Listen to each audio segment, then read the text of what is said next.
Hello नमस्कार है शिवा मुना भन्न चाहन्छु। आज चाहिँ म चाहिँ गाउँमा आएको छ अनि म चाहिँ यहाँनिर गाउँमा आएर हेलिकप्टर चलाइरहेको छु के। त्यो हेलिकप्टर चलाउनको लागि चाहिँ यत्रो ठुलो चस्मा है, यो सायद मेरो अनुहारभन्दा मेरो यो थोप्राभन्दा पनि ठुलो छ यो के भन्छौँ यो चस्मा। हेलिकप्टर चलाउँदाखेरि चाहिँ चस्मा लाउनुपर्छ नि त, त्यही भएर मैले चाहिँ यत्रो ठुलो चस्मा लगाएको छु।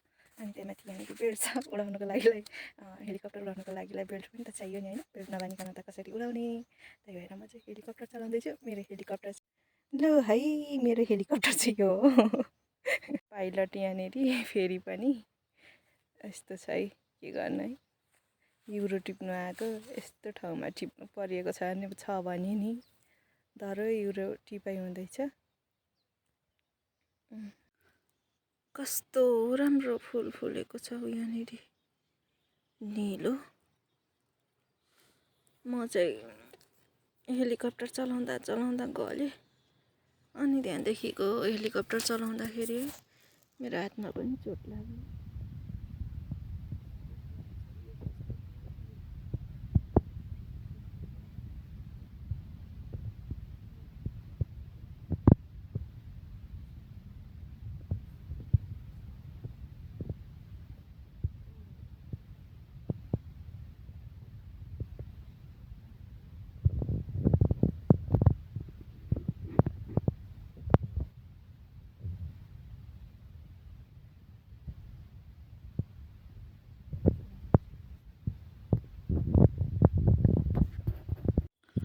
म चाहिँ बिसाको अवस्था अहिले चाहिँ कस्तो पाता यस्तो कुमहरू है। हेलिकप्टर अरूले कप्टर चलाउँदा कप्टर चलाउँदा चाहिँ के भन्छ हो सिटमा बसेर चलाउँछन् अरू हेलिकप्टर चलाउने के भन्छ पाइलटले।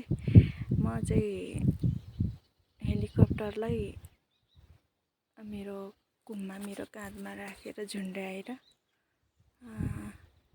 यो बेल्टमा झुन्ड्याएर हेलिकप्टर चलाउने पाइलट परे।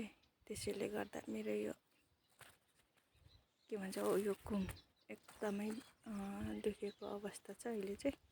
धेरै दिन भयो नि त मसिन नचलाएको, धेरै दिन कति दिन भइसक्यो। आजदेखिको फेरि पुनः मेरो हेलिकप्टर चलाउने काम ड्युटी आजदेखिको मेरो अब सुरु भयो। कहिलेसम्मलाई हो थाहा छैन।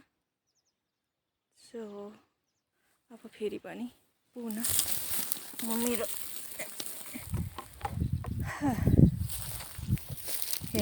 हेलिकप्टर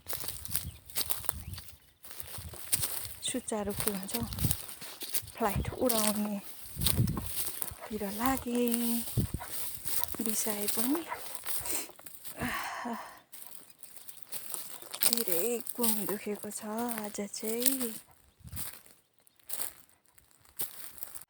अब हेलिकप्टरको सायद अब हेलिकप्टरको इन्जिन पनि अलिक सेलायो होला। यसलाई फेरि सुचारू गर्छु, अब फेरि चलाउँछु।